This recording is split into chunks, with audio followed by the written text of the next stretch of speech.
Graças a Deus. Meus irmãos, paz do Senhor Jesus. Nós queremos receber nossos irmãos que estão conosco nesta manhã. Está conosco o irmão Antônio Avelino e a sua esposa, a irmã Gilda. Dá nós uma alegria. O irmão Antônio está ali atrás, levantando as mãos, e a irmã Gilda está aqui atrás também. É um prazer tê-los aqui, meus amados. Vamos dar um bem-vindo aos irmãos? Sejam bem-vindos em nome de Jesus. Deus abençoe, meus irmãos. São bem-vindos em nome do Senhor Jesus Cristo. Abra sua Bíblia, irmãos, em Hebreus capítulo 11. Nós vamos voltar ao texto que meditamos com os irmãos no sábado em que estive pregando a palavra do Senhor. Hebreus capítulo 11, vamos ler, voltar ao versículo de número 4, ao versículo de número 8. Glória a Deus. Amém? Os irmãos me acompanhem em sua Bíblia, por favor. Diz a palavra do Senhor. Ora, pela fé, Abel ofereceu a Deus maior sacrifício do que Caim, pelo qual alcançou testemunho de que era justo, dando Deus testemunho dos seus dons, e por ela, depois de morto, ainda fala. Pela fé, Enoque foi trasladado para não ver a morte, e não foi achado, porque Deus o trasladara, visto como, antes da sua trasladação, alcançou o testemunho de que agradara a Deus. Ora, sem fé é impossível agradar-lhe, porque é necessário que aquele que se aproxima de Deus creia que ele existe e que é galardoador dos que o buscam. Pela fé, Noé, divinamente avisado das coisas que ainda não se viam, temeu e, para a salvação da sua família, preparou a arca, pela qual condenou o mundo e foi feito herdeiro da justiça, que é segundo a fé. Pela fé, Abraão, sendo chamado, obedeceu, indo para um lugar que havia de receber por herança, e saiu sem saber para onde ia. Amém. Deus abençoe, os irmãos podem tomar os assentos. Meus irmãos, eu quero dar graças a Deus esta manhã por alcançar do Senhor a oportunidade de estar aqui convosco e juntos, já no princípio desta tarde, ou seja, nós já estamos na parte da tarde, estarmos cultuando ao Senhor nosso Deus após esta escola bíblica dominical, que foi uma escola maravilhosa. Nós fomos abençoados pelo Senhor nosso Deus. Resta-nos agora cumprirmos com o ensinamento da palavra do Senhor. Estou certo que Deus falou conosco de uma forma maravilhosa e também sentimos aqui a presença de Deus neste momento de louvor, no momento da oração. Nós sabemos que Deus está presente em nosso meio e agora nós vamos por um instante meditarmos um pouco na palavra do Senhor nosso Deus. Eu não estou assim preocupado em estar falando rápido hoje, mas é mesmo meu propósito falar mais devagar. E o que eu gostaria de ter dos irmãos é a atenção para que possamos falar a palavra do Senhor nosso Deus. Meus irmãos, falamos aqui com os irmãos da última vez que preguei, naquele sábado, sobre esse texto, e nós pensamos com os irmãos, ou consideramos com os irmãos, à luz da Bíblia, a respeito da vida de Abel e também de Enoque. Dois personagens que são conhecidos por nós, sabemos muito bem quais são as histórias desses homens de Deus e por que a Bíblia ela tem o cuidado, ou seja, Deus tem o cuidado de fazer com que a história destas pessoas sejam registradas no Novo Testamento, quando na verdade eles viveram no período do Velho Testamento. Por exemplo, Abel, como é de nosso conhecimento, segundo o registro bíblico, meus amados irmãos,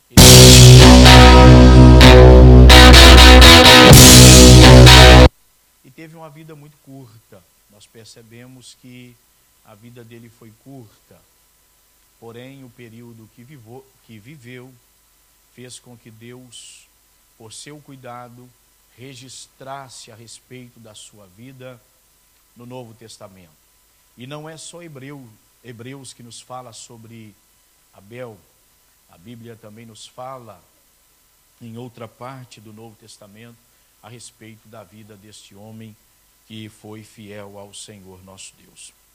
Enoque também teve uma vida curta, como os irmãos sabem, mas uma vida que tornou-se para nós um padrão, um modelo, e faz com que nós tenhamos motivações, desejo de andarmos com Deus, porque a Bíblia diz que Enoque andou com Deus. E eu disse aos irmãos o que vem a ser isto, o que significa isto, andar com Deus. Ou seja, amados irmãos, Enoque subiu uma linha a mais do que os outros seres humanos haviam subido. Em um período de extrema dificuldade, um período, como já registrei aos irmãos, não havia igrejas institucionalizadas ou estabelecidas, não havia cultos como estes que nós temos, escolas dominicais, onde nós temos mestres que nos ensinam a palavra de Deus, que nos levam a pensar coisas que nós ainda não havíamos pensado, e nós paramos para pensar, analisar e chegar ao entendimento de que nós precisamos melhorar o nosso relacionamento com o Senhor nosso Deus.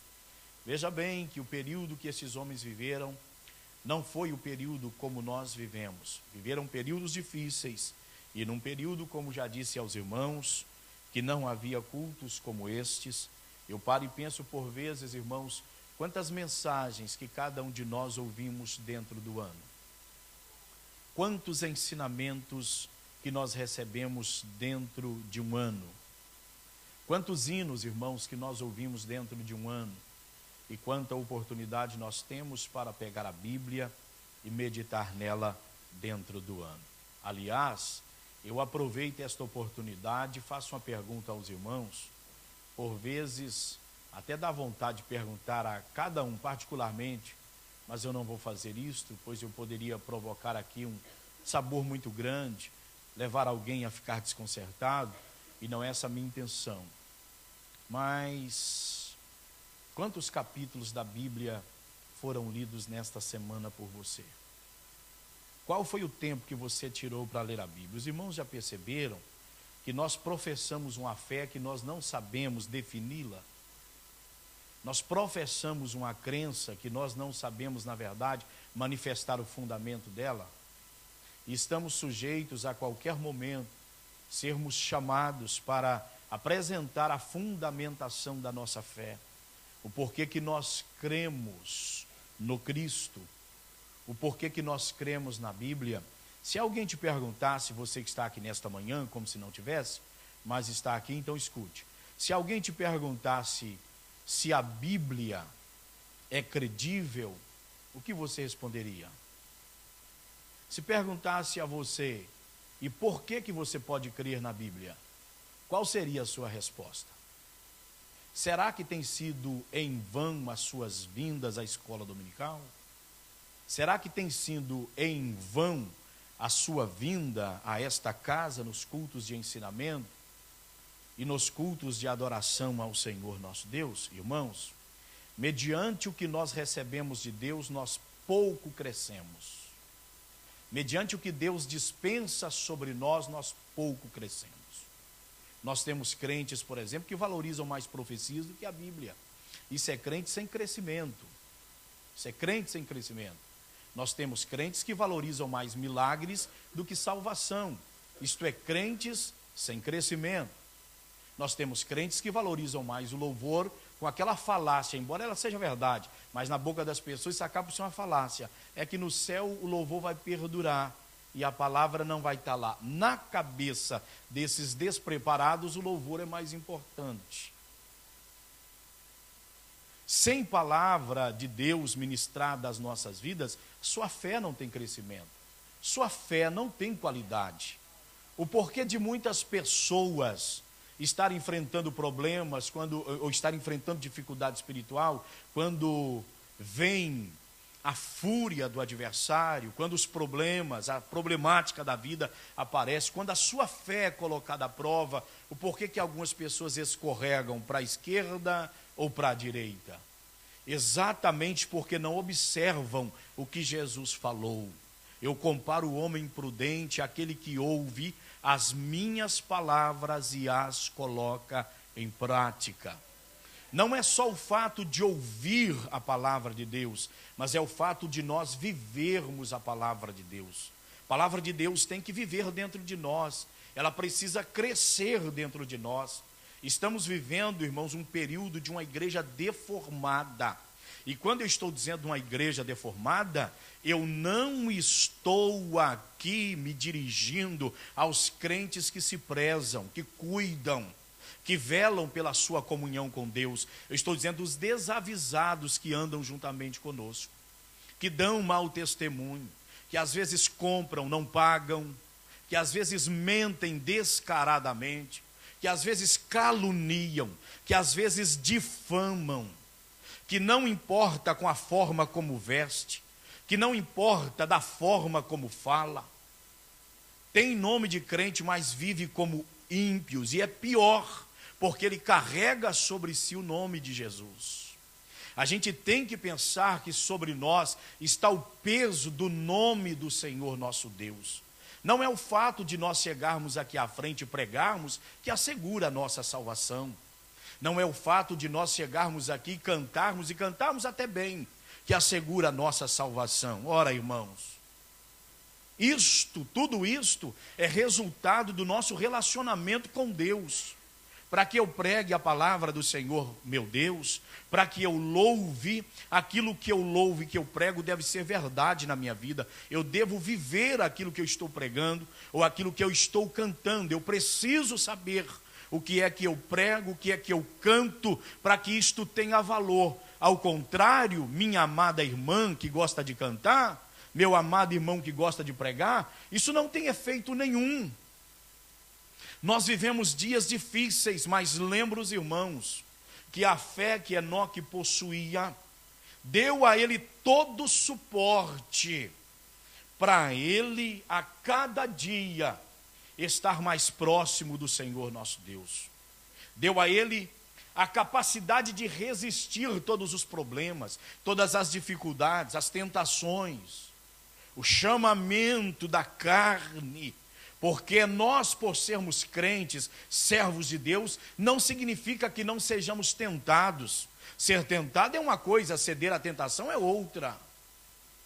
O adversário quer nos atacar a todo instante, e ele tem os seus meios, e de muitas ou de várias pessoas, ele já sabe qual é o ponto fraco, algo que ele não deveria perceber, mas já descobriu. Agora, cabe a esse cristão, a esta cristã, cuidar de sua fé, do seu relacionamento com Deus, para que não perca o seu tempo de estar na igreja. Porque senão nós nos tornamos admiradores do Evangelho, nós nos tornamos frequentadores de templo, nos tornamos frequentadores de igreja, e que podemos estar perdendo todo o nosso tempo. Mas sinceramente, irmãos, na condição de um cristão, de um pastor de uma igreja, eu peço a Deus que tenha misericórdia de cada um de nós, que nos ajude, que abra nosso entendimento, que traga luz ao nosso entendimento para a gente perceber que isto é mais sério do que nós pensamos, isto é mais sério do que nós imaginamos. Nós estamos enfrentando muitos problemas em nossos dias, nessas questões, e eu não estou referindo simplesmente aqui, eu estou referindo a todo o contexto cristão, e dê-me a sua atenção, mas não estou dizendo que nós não temos entre nós. Olha, Quantos são os problemas que nós temos entre nós? Eu não sou cego, não desconsidero. Nós temos problemas entre nós e estamos batalhando para que Deus, por sua graça, alcance mentes e corações e promova a obra que é necessário que seja promovida em nossas vidas, para que nós não percamos o nosso tempo, para que nós não estejamos aqui na igreja simplesmente por estar, mas que ao chegarmos aqui, meus amados irmãos, nós apresentemos a Deus um culto, e este culto seja agradável ao Senhor. Para tanto, querido irmão, dependeu da nossa vida no decorrer do dia, como é que nós a vivemos, como foi o nosso dia, quais foram os pensamentos que aninharam na nossa mente, quais foram os sentimentos que estiveram presentes no nosso coração. Existem coisas tão absurdas no meio dos cristãos que é melhor a gente não saber. Existem coisas tão vergonhosas que é melhor a gente não saber, porque são pessoas que caminham com a gente. É melhor vivermos na inocência. É melhor pensarmos que está tudo bem com ele. Porque os incautos, aqueles que não procuram crescer na fé, no conhecimento, não se arraigam na palavra de Deus, desanimam com Jesus, quando Jesus por ele morreu na cruz do Calvário. Essa ladainha cresce hoje no mundo, no mundo cristão que nós estamos vivendo. Dá vergonha ao cristianismo. O Cristo da cruz, porventura, te envergonhou? A Bíblia diz que ele passou, ou ele sentiu vitupério. Ele foi envergonhado. Sabe por quê? Porque quis ele salvar a minha vida, morrer por um vil pecador, por um miserável pecador. E a gente não concebe esta verdade. A gente acha que por fato de estar bonitinho por fora, de ser o mais bem apresentável dentro da igreja, de cuidar bem melhor do nosso cabelinho, que de uma hora para outra cai e você fica até careca, se precisar. De cuidar bem da nossa roupinha, de cada dia estar com a roupa. E às vezes devendo, sem pagar o que precisa pagar. Olha, irmão, sejamos crentes. Sejamos pessoas crescidas, tenhamos caráter. Vamos dar testemunho do nosso Cristo. Vamos manifestar a todos que nós não somos crente de língua, de boca, mas que de fato, meus amados irmãos, nós vivemos o que Deus quer que nós vivamos para a glória, para a honra e para o louvor do seu santo nome. Enoque, o próprio Deus testemunhou de sua vida. Enoque, Deus dá testemunho dele. Enoque, Deus o toma para si. Sabe, irmãos, quando a Bíblia diz que ele não se viu mais, porquanto Deus para si o tomou. Isto aqui, meus amados irmãos, revela-nos, essa expressão revela-nos um carinho tão grande. É uma expressão que nos faz parar e pensar. Porque Jesus Cristo quis mostrar-nos esta verdade no Novo Testamento, quando em João 14 ele está dizendo: não turbem os vossos corações. Eis a razão porque da fé ser comum a cada um de nós. A possibilidade que todos nós temos de resistir os piores embates da nossa vida. Jesus nos diz em sua palavra: não turbem os vossos corações. Credes em Deus, crede também em mim. Sabendo o Cristo amado que nós passaríamos, que nós enfrentaríamos, que nós viveríamos este período difícil que nós estamos vivendo, que a igreja atravessa, que eu costumo dizer, não são dias favoráveis à nossa fé. O sistema deste mundo jamais foi favorável à fé do cristão. É sempre contra a nossa fé. Sempre se opõe ao nosso estilo de vida.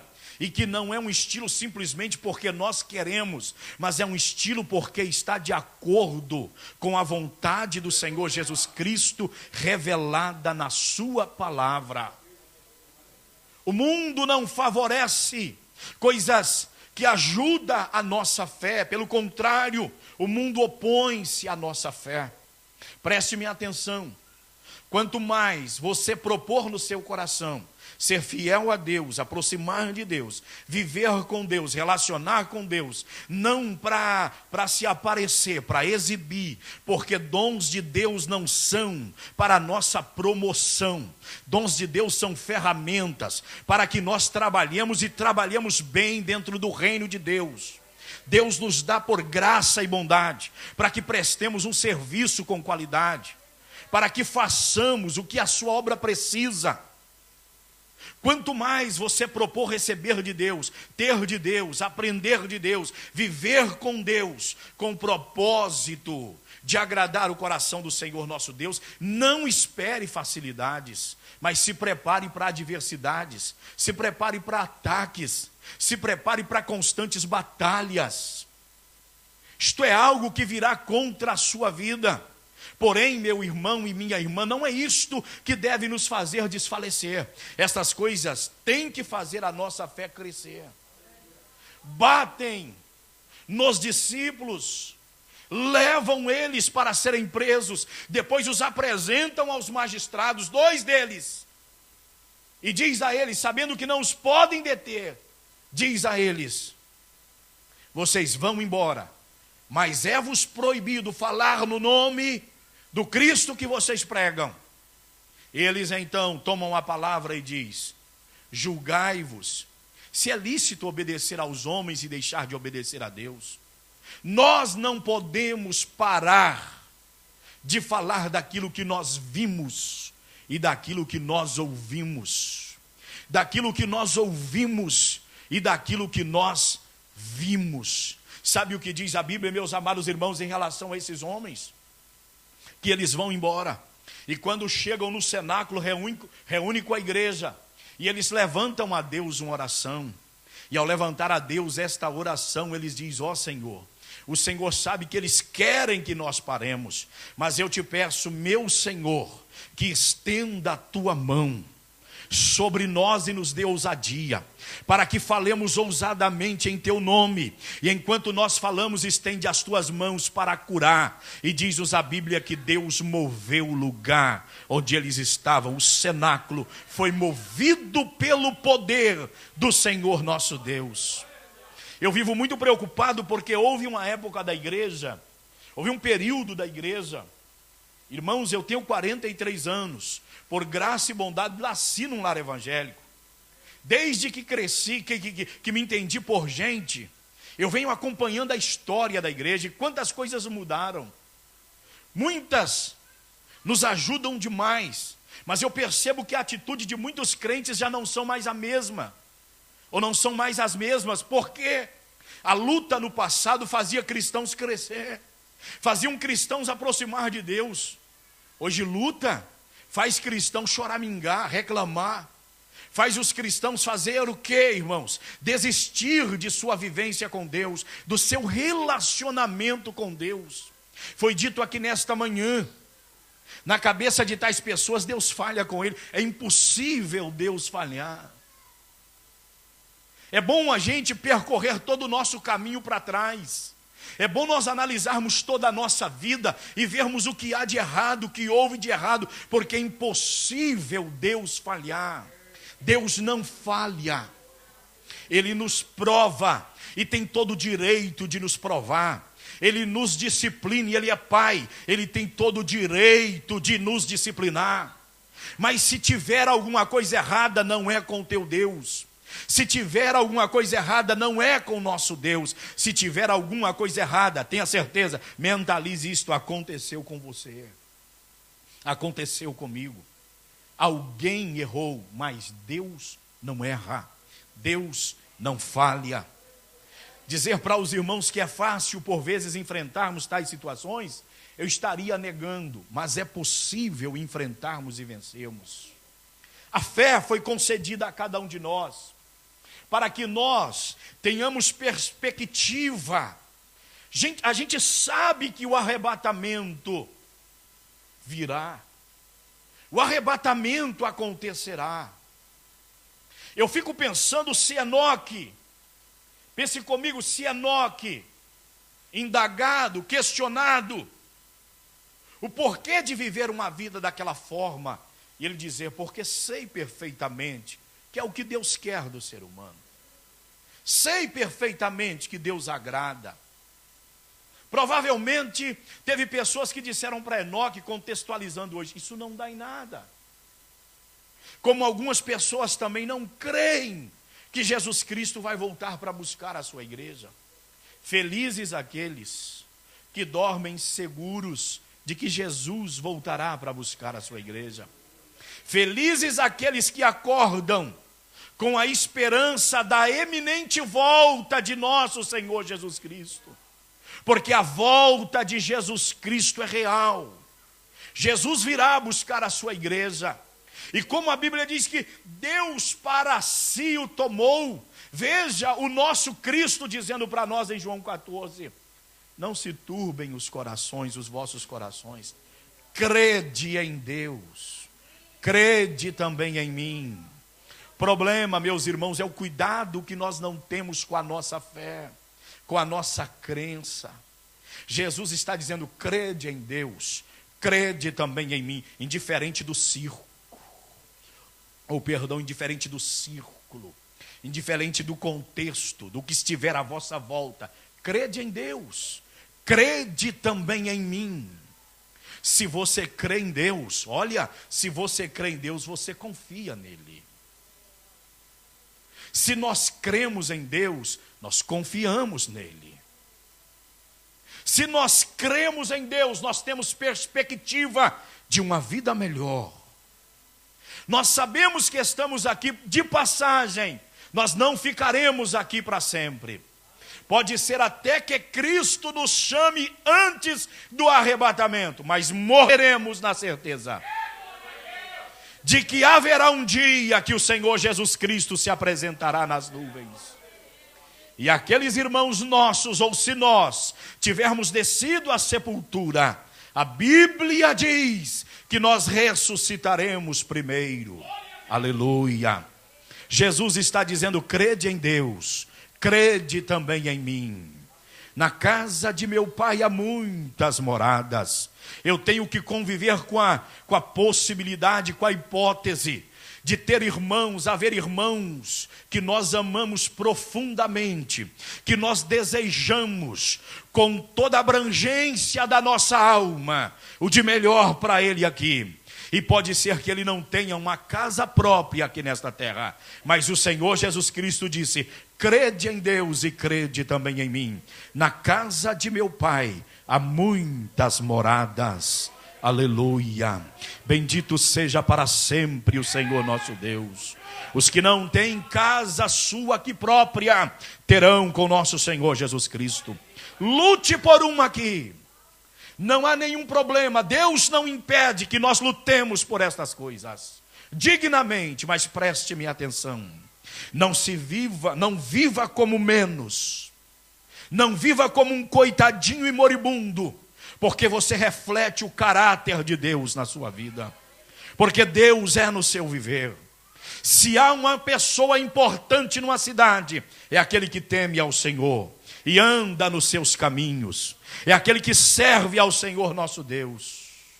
Podem haver investiduras aqui desta terra, as mais altas e potentosas sobre a vida de alguém, mas não se compara com a glória de Deus que está presente na vida de um cristão. Não se compara com a presença de Deus que é na nossa vida.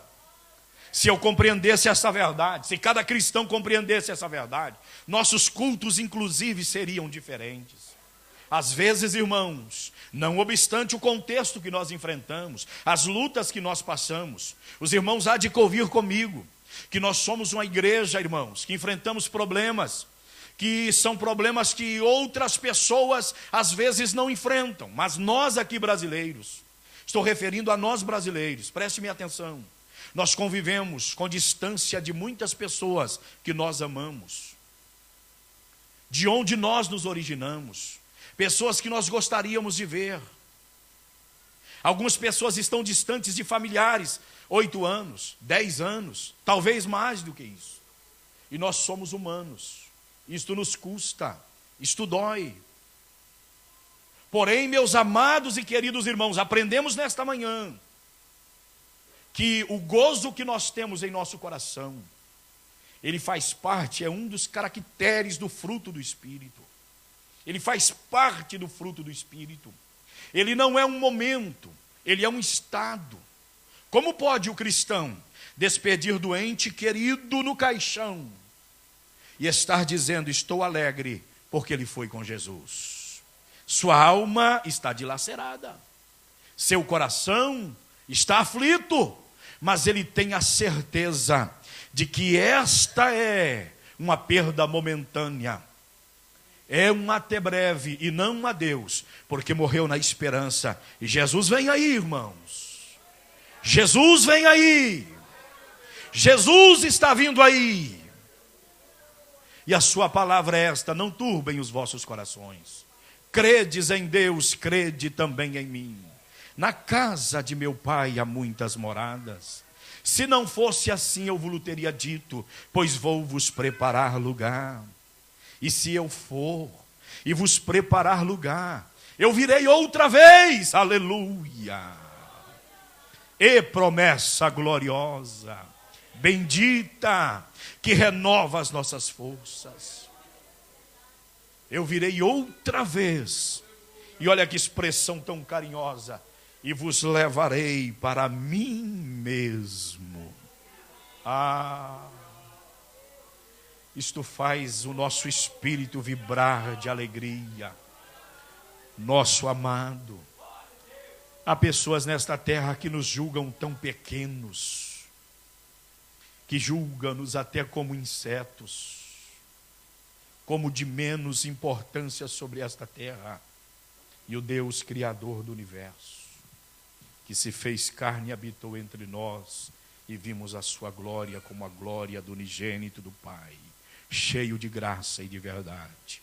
Ele está retornando ao céu, mas dizendo, eu virei outra vez, e vos levarei para mim mesmo, para mim mesmo. Aleluia. Glorificado seja para sempre o nome do Senhor. Quando nós entendemos estas verdades, irmãos, os nossos cultos são diferentes. Como eu já disse aos irmãos, eu percebo o contexto que nós enfrentamos. Mas a nossa alegria é um estado, irmãos. O nosso gozo é um estado. Ele é inerente do Espírito de Deus que fez morada em nós. E às vezes eu fico surpreso quando eu olho para a igreja e eu percebo que há um desânimo total nas pessoas.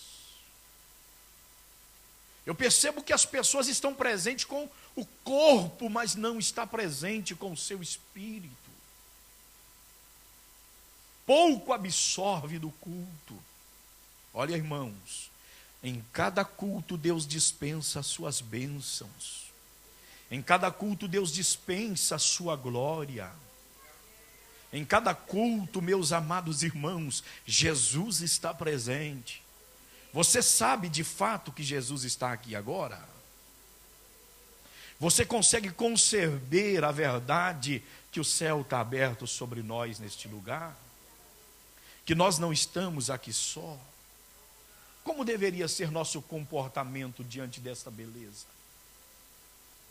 Como deveria ser nosso comportamento dentro da igreja, sabendo, olha, eu cheguei neste lugar e Jesus está aqui. Porque Ele escolheu este lugar para que o seu santo nome seja adorado. Como deve ser o nosso comportamento na casa do Senhor?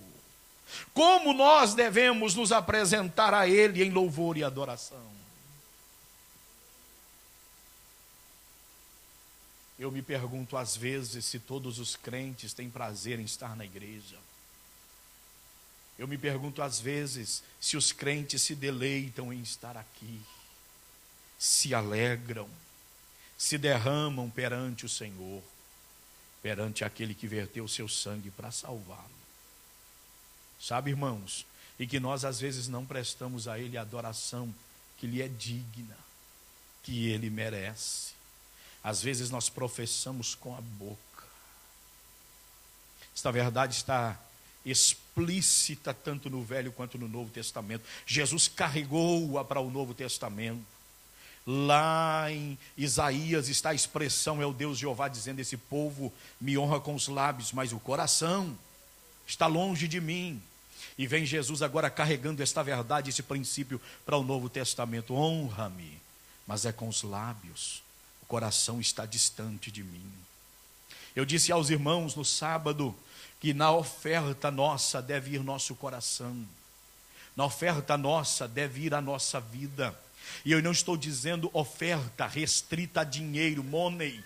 Eu estou falando, meus amados, do que nós fazemos para Deus, do culto que nós o apresentamos. Eu estou falando, meus amados irmãos, dos louvores que nós cantamos. Estou falando da mensagem que nós pregamos. Eu estou falando da adoração que nós prestamos a Deus quando a mensagem é pregada e nós não somos o pregador, mas somos o ouvidor.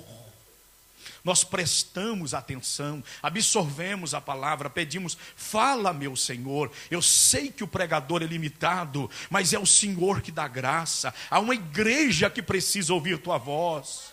Se nós entendermos o que o Senhor fala, a gente pode melhorar, nós podemos melhorar a nossa vida. Fala, meu Senhor, venha se valer deste homem que não passa de um caco entre outros. Venha se valer desta mulher, que é uma serva do Senhor humana, mas o Senhor é quem enche o vaso da sua glória. A Bíblia diz, irmãos, com muita clareza, que esse poder não vem de nós para que nós não nos gloriemos, mas ele vem do eterno Deus, que tem uma obra importante sobre a terra. E desta obra fazemos parte, eu e você. Nós fazemos parte. Que Deus seja louvado para sempre. Então vamos prosseguir mais um pouco, lembrando, meus amados irmãos, que o Senhor Jesus Cristo virá para buscar a sua igreja. Logo após falarmos sobre Enoque, nós entramos no versículo de número 6. Eu prometo, irmãos, não demorar muito, mas em uns 10 minutos eu encerro, porque já estamos quase no horário. Veja bem, o versículo de número 6, já falei tantas vezes sobre esse versículo, mas deixa eu só considerar aqui alguma coisa, quando a Bíblia está dizendo: ora, sem fé é impossível agradar-lhe, porque é necessário que aquele que se aproxima de Deus creia que Ele existe e que Ele é galardoador dos que o buscam.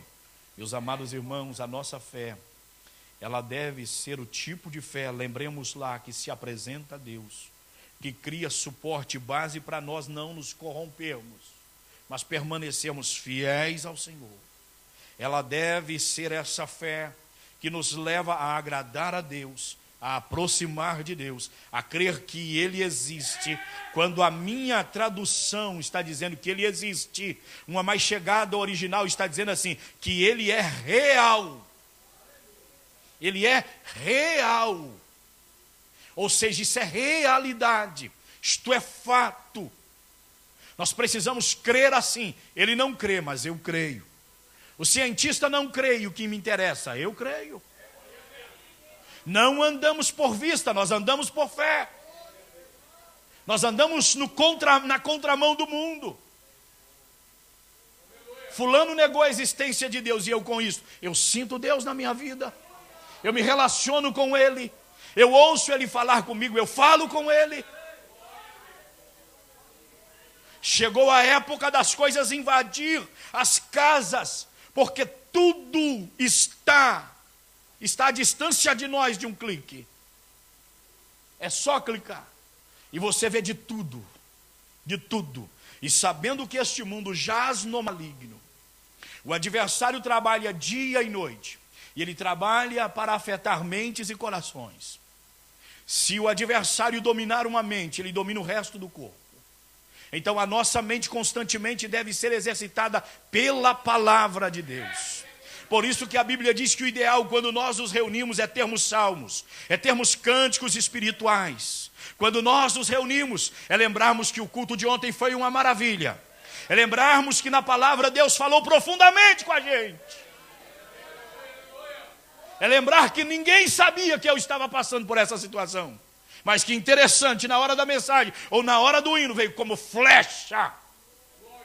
E entrou na minha alma. E eu percebi que uma obra de Deus foi feita na minha vida, para a glória do santo e bendito nome do Senhor. Nossa mente deve ser exercitada com a palavra de Deus. Deve ser exercitada com louvores a Deus. Deve ser exercitado com versículos bíblicos. Devemos ter a disposição de gravarmos versículos, memorizá-los. Lê, relê, leia de novo, releia, até que entre na sua mente, até que esteja guardada essa preciosidade. Bendito é o Senhor. Essa fé, meus amados irmãos, é que nos leva a sabermos que Deus é real. Eu estava pensando, quando o pastor Edani ontem, em sua ministração, ele disse-nos que aquela mulher, ela não se perdeu, mesmo com a morte do marido. E com a iminência daqueles credores levar os seus 2 filhos. Ela não se perdeu. Ela não cruzou o braço e disse, agora acabou. Tudo no fundo do buraco. Ela teve uma atitude que o cristão tem que ter. Quando você enfrentar a luta, não é para você tomar tapa, não. Não é para você tomar lenhada nas costas, não. Não é para te dar chicotada, não. Quando você enfrentar a luta, lute. Lute. Abrace a situação. Tenha atitude. Temos que ter atitudes. Às vezes nós apanhamos tanto e ficamos tanto dentro de uma situação, porque a gente entrega. Provérbios 24:10. Se no dia da angústia, ou em outra tradução, se no dia da adversidade, te mostrares fraco ou frouxo, pequena será a tua força. Mas te mostre forte. Te mostre com ânimo de vencedor. Eu não estou chamando ninguém aqui para poder pensar que ele é um anjo ou um semideus. Você continua sendo humano. E graças a Deus por isso. Mas Deus faz proezas através da vida de seres humanos. Deus faz coisas grandes, dignas de serem registradas através da vida de seres humanos. De homens e mulheres que têm uma atitude cristã, que têm uma atitude pautada na Bíblia, na palavra do Senhor. Enquanto muitos preferem cruzar os braços e deixar ser enterrados, graças a Deus.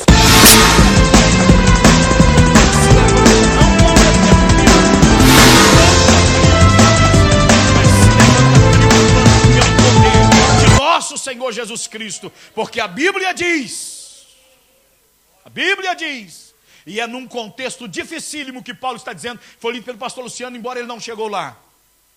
É no contexto que ele está dizendo, eu sei ter em abundância, mas sei passar por necessidade. É nesse contexto que ele diz, eu posso todas as coisas naquele que me fortalece. Glória seja para sempre dada ao maravilhoso nome do Senhor. A igreja de Cristo é uma igreja triunfante. A igreja de Cristo é uma igreja vitoriosa. Ela não é triunfalista, mas ela é uma igreja triunfante. Ela caminha, sim Senhor, de vitória em vitória. Igreja de Cristo, aqui no Catujal, não cruze seus braços e não baixem as suas, ou não baixemos as nossas cabeças. Não pensamos que somos o pior desta terra. Levante a sua cabeça, não tenha altivez de espírito. Não seja nariz empinado, mas olhe como deve ser. Encare essa luta que você está passando. Encare esta enfermidade que você está passando. Vai contra esse gigante no nome do Senhor. A nossa fé nos dá perspectiva de dias melhores. A nossa fé nos dá perspectiva de que Deus, querendo, Ele pode mudar a nossa situação. Querendo, Ele pode nos dar a vitória. Eu só preciso esperar o momento dele. Mas enquanto espero, não devo esperar cabisbaixo. Não devo me esperar me entregando à situação. Eu devo esperar caminhando, avançando, confiado no Senhor. Não pense que a situação vai melhorar se você cruzar seus bracinhos, porque não vai. Mas descruze os seus braços. Olha, irmãos, eu estou falando aqui seguramente que Deus está trazendo esta palavra para a sua igreja aqui neste lugar. Nós não temos sequer visão do plano de Deus para esta igreja, para esta obra. Não sabemos a dimensão que é. O que Deus tem para esta obra é muito mais do que nós estamos pensando. O que Deus tem para os vossos filhos é muito mais do que nós estamos pensando.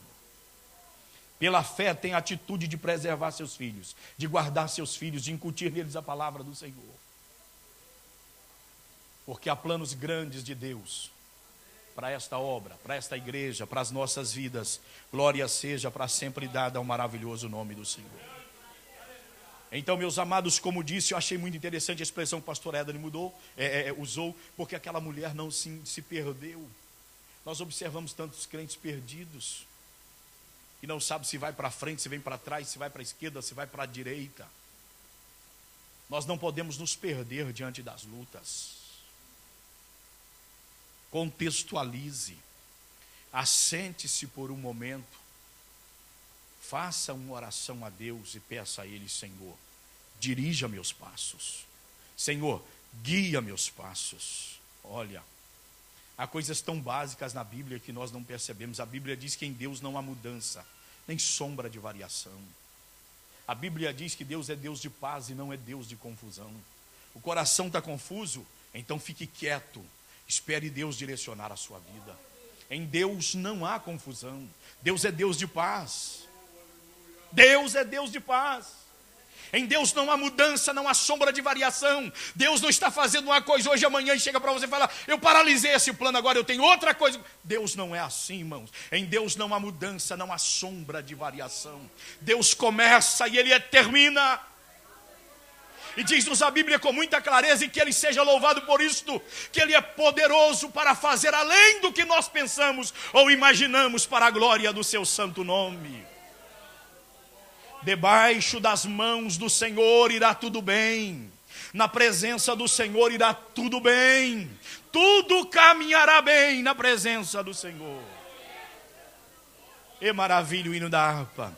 Pelo amor de Deus bendito, vai tudo bem.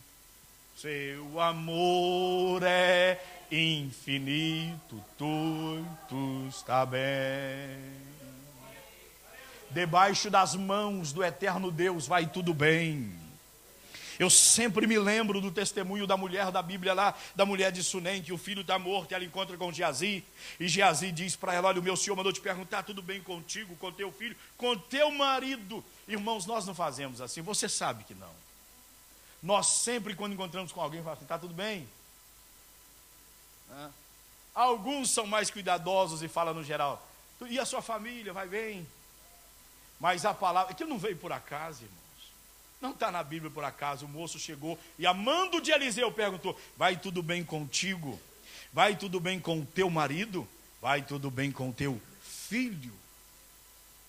Qual seria a nossa resposta?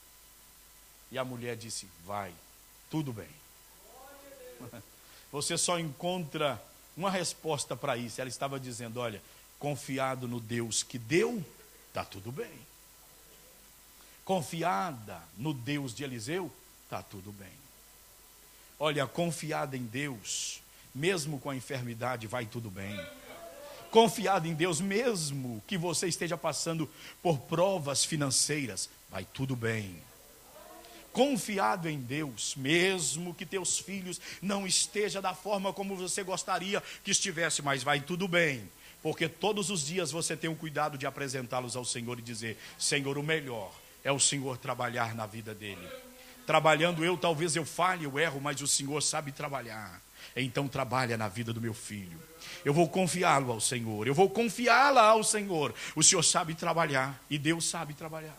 Deus sabe trabalhar. Confia essas coisas ao Senhor. Entregue na mão do Senhor. Entregue sua casa, suas finanças, entregue o seu lar, entregue a sua família, entregue seu casamento, seu esposo, sua mulher, entregue nas mãos do Senhor. Entregue nas mãos dele. Não perca mais culto, porque o vento levantou quase na hora do culto, e aí o coração entristeceu. Desse jeito eu não vou na igreja. O diabo está prendendo muitas vidas.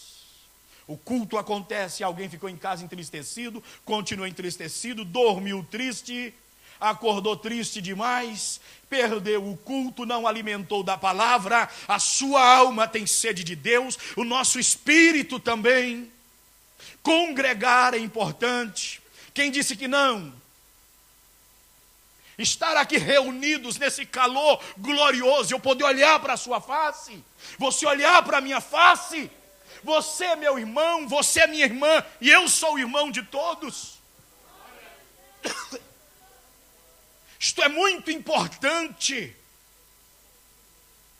estarmos aqui reunidos, estarmos presentes na casa do Senhor e cultuarmos a Deus. Hoje o nosso jejum ao Senhor, estou falando sobre isso porque estão todos jejuando. O nosso jejum hoje é pela nossa vida e pelos nossos irmãos, pela igreja. Nós estamos aqui lutando, meus irmãos, as lutas dos nossos irmãos. Nós queremos que eles vençam em nome do Senhor Jesus Cristo. A nossa oração é que Deus dê graça para ele, dê graça para ela, renove as forças. Irmãos, essa comunhão gloriosa tem que alastrar no nosso meio. Se nós temos porventura barreiras em nosso meio, isso tem que cair. Eu não posso ter barreira com ninguém. Você não deve ter barreira com ninguém. Essas barreiras, elas têm que cair. Elas têm que cair. Nós precisamos viver essa comunhão gloriosa. Deus é louvado. Eu vou ter que parar, já não dá mais para prosseguir. O versículo 7, irmãos, tem coisa muito boa aqui, também o 8, mas nós vamos parar, não dá mais para prosseguir. Eu gostaria de fazer uma oração por toda a igreja. Então, meu irmão, se coloque de pé em nome de Jesus. Fiquemos por aqui, porque senão cansarei os irmãos. Já estamos com 1h40 da tarde. Olha, irmãos, em primeiro eu quero agradecer a Deus por essa oportunidade. Todos prestem bem atenção. Eu quero agradecer cada um dos irmãos que vieram. Todos vocês, meu muito obrigado. Agradeço os irmãos que estão jejuando. Nós vamos agora orar ao Senhor, entregaremos o jejum ao Senhor e depois os irmãos vão ali atrás lanchar. Não temos culto hoje à noite, nosso próximo culto é terça-feira. Eu convido os irmãos, eu faço um apelo aos irmãos. Ouça-me, por favor. Terça-feira atrasada, nós tivemos um número bom de pessoas, alegra a nossa alma. Essa terça-feira que se passou, faltou muita gente. Graças a Deus que tínhamos pessoas aqui, mas nós poderíamos ter mais pessoas. É só nós esforçarmos, irmãos. Venha para a casa do Senhor. Compreenda, irmãos, que é importante você estar aqui. Eu estou vendo pessoas que eu já começo a preocupar aos poucos, porque eu estou contando cultos de terça-feira que estão faltando. Isto vai me preocupando, irmãos. Vai me preocupando, porque outros dias as pessoas estão por aí, mas ao culto não aparece.